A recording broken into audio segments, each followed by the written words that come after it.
Hello, my friends, and thank you for tuning in to Weird Mythic Podcast. It is my favorite time of year, and I have not been putting in the time at all for this show. So if you are still here with me, just know that you are amazing. I I love being outside, so it's been real hard for me to just sit in the house, do research, or edit when all I want to do is play outside. So yeah, I've been going to a lot of local shows, local events. I'm every Saturday I try to go to the farmers market in Midtown. Also, it is concert season, so I've been going to the concerts in the park, every Friday if I can. And there's so many like other bars around that do just free music on weekends, and it's great. I love it. Um, I did go to emo night a couple weeks ago with two friends, and I had like the best time. It was like a big karaoke of emo music with just hundreds of people, and it was so much fun. I had a lot more fun than I thought I was gonna have, honestly. And I got best show I've seen so far this year has been Red Hot Chili Peppers. I saw them a couple days ago. I almost cried when I saw Flea on stage playing. He is my favorite bassist, and I love the Chili Peppers. And I just, guys, you gotta go see live shows. You just do. It's one of the best things you could do. It's great. Um, so I hope everybody has been enjoying the weather, I guess, because you got to get outside. Oh, I haven't posted it yet, obviously, but I did an episode with my nephew Noah. It is an episode on Hades, and he did so good. The editing on that episode will take a while to say the worst because my microphone, the one that I currently have on, wasn't actually working at the time. And I didn't have a spare one. So I was actually using the microphone that just came on my laptop. And he was so nervous and was talking so quietly. It's going to take me a very long time. So, Noah, if you're listening, we might need to record again, but I'll have better microphones. I'll get a new one. Don't worry about that. You just got to speak up, my guy. But I could edit it. I could do it. It'll just take me forever. The episode will come out eventually. I was on another episode with Tattoo Squid. Thank you, Andres. It's always fun being on your show, Squiddy. And it's just great conversations. I swear I could just talk to him forever. It was a lot of fun, and I'm always wanting to, go on other shows, and that's always fun. Speaking of other type of shows, I mentioned in a couple episodes back that I was doing a collaborative episode, a story. We all made up a story called The Haunting of Willowbrook Manor, and it is out. I will have the links to that in my show notes, and I'll be posting the episodes as they come out. And thank you, everybody, for who like participated in that, who collaborated on that. It was so much fun, and I'm so happy that I got to be a part of it. And if we do it again, I hope I can be on the next one. I hope. So everybody check out The Haunting of Willowbrook Manor. It was great, and it was a great experience and a great time. So before I get started with today's episode, I do want to have a shout out to a Call to Madness podcast. I'm going to go ahead and play their trailer. Check them out. I have their link in the show notes. A call to madness. Hey guys, I'm Tyler. I'm Thomas. And I'm Jake, and this is A Call to Madness. This is a comedy show where we have no idea where these topics will take us. Whether it be history, relevance between us, or all around straight madness. Learn with us, Grow with us, And laugh with us every other Saturday at noon Central Time on Spotify, Apple Podcasts, or wherever you get your podcasts. Just remember, guys, you called, but you only found madness.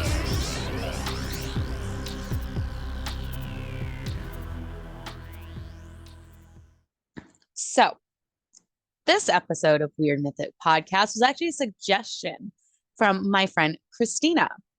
She sent me a text a few weeks ago asking if I knew about the Boo Hag. I had not heard of the Boo Hag, and once I started like looking into the lore around her, or it, I want to say, I found like this religion that I never heard of before in a culture of people here in the United States. And I just was like, thank you, Christina, for bringing it to my attention. I would have never even found this group of if let me get into it. So before we can actually get into Boo Hag, we need to talk about the Gullah Geechee people. The Gullah Geechee people are descendants of slaves from West and Central Africa. They were brought to North and South Carolina, Florida, and Georgia in the 1500s. They kept most of their African languages, but after generations of slavery, the language changed to more of a Creole and West African type of language. This is what is called Gullah. As I said, the Gullah Geechee people kept most of their African culture, and most of that culture came from Adeze, Ade, and Awe culture. I am so sorry if I mispronounced any of those. Please correct me. There is a monster or cryptid that is in the Adze belief. It's a type of vampire that can take on a human form during the day, but at night, this creature shapeshifts into something else and sucks the blood from its victims. These creatures avoid community gatherings and do not eat food that has been prepared with salt. It also preys on victims while they are sleeping. This story stayed with the Gullah Geechee people. And other folklore in the Gullah Geechee culture is also blue, and more specifically, Haint blue. Now, for those who do not know, the word Haint means spirit or ghost, and this specific color of blue is actually indigo. Indigo was first planted in South Carolina in the 1730s. There was this woman who owned slaves from West and South Africa, and she had an indigo plantation. This blue color was already sacred to this group of West and Central African slaves, and now is just as sacred all over Gullah Geechee beliefs and people.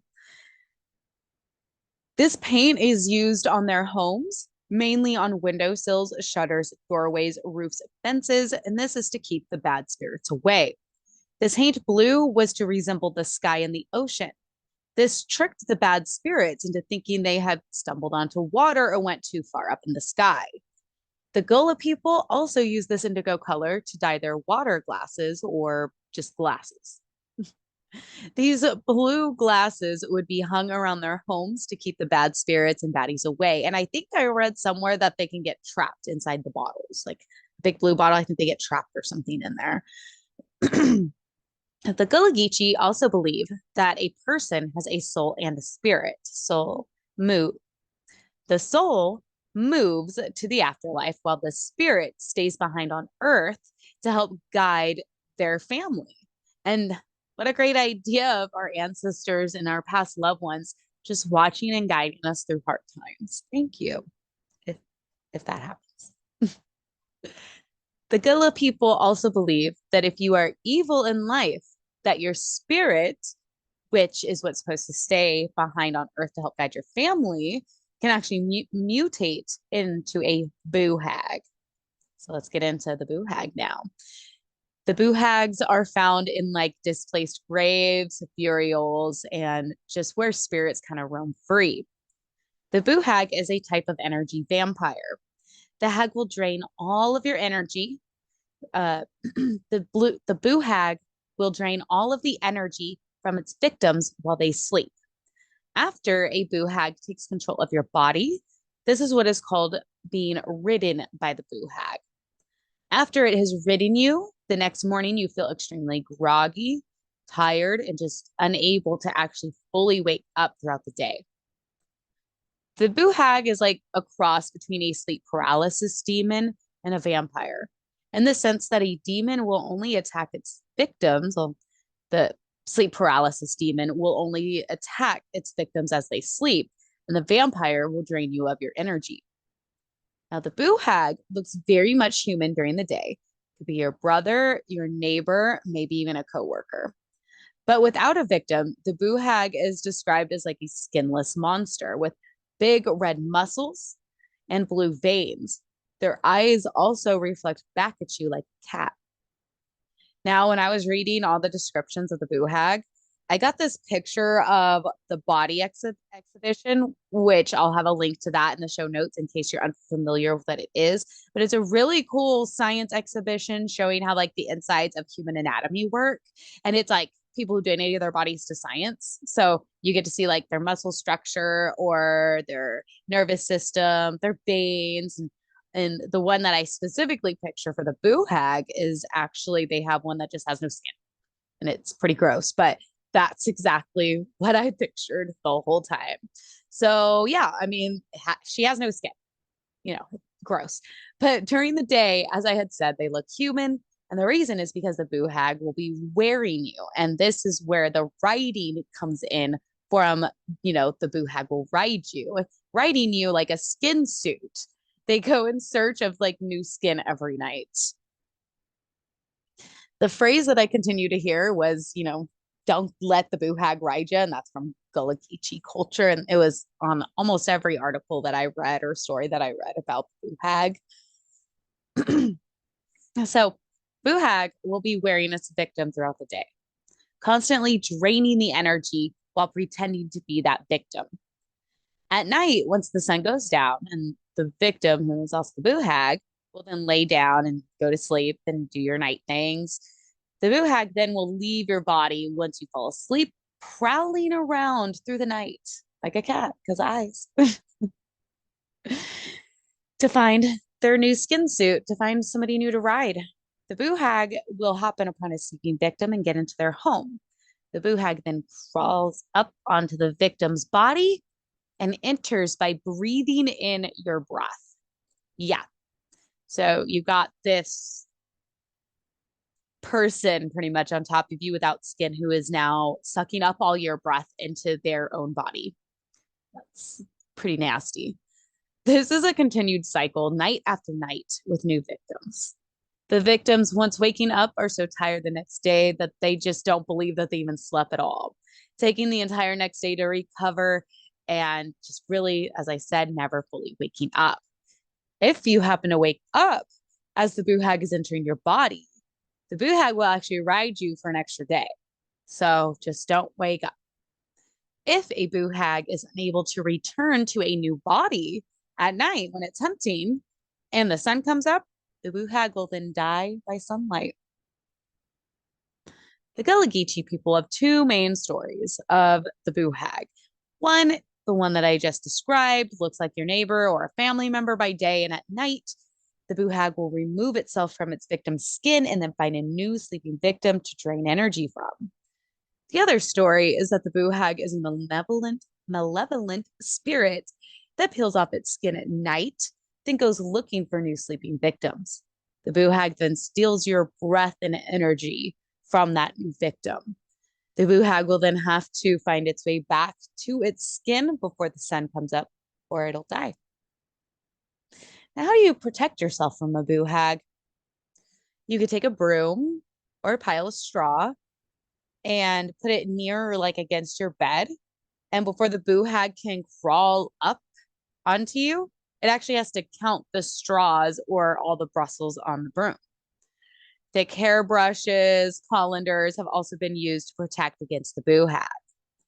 Now, this reminded me of another cryptid, the Rougarou, who also has to count things if it's in, the way of how it has to get to its victim. And I think it can only count up to a specific number. I can't remember, like 9 or something, not even 9. It just can't, I don't think it can count up to 10 is the Rougarou.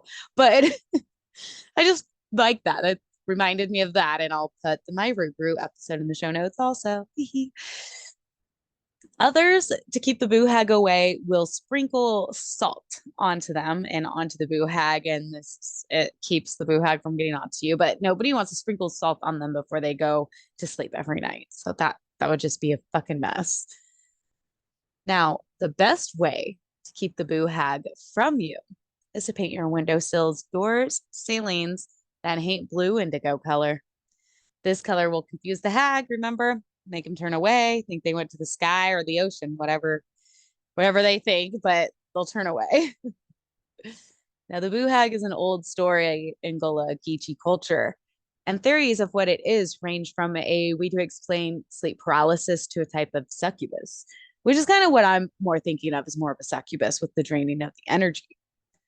There have been many different versions of the Boo Hag, but the essence of the story always stays the same. I found a lot of books pertaining to the Boo Hag, and I will have many, if not all of them, listed in the show notes also. And I really hope everybody enjoyed the story of the Boo Hag.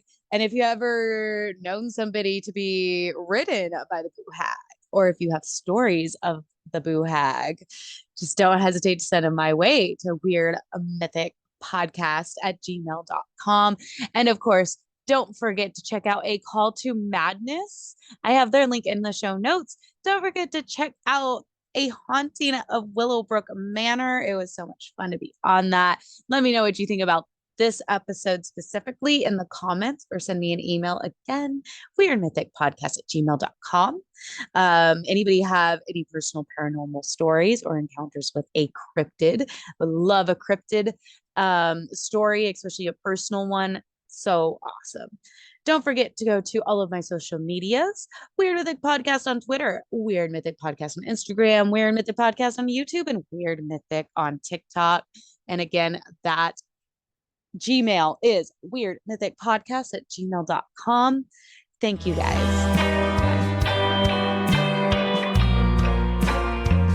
Okay, how was that one short?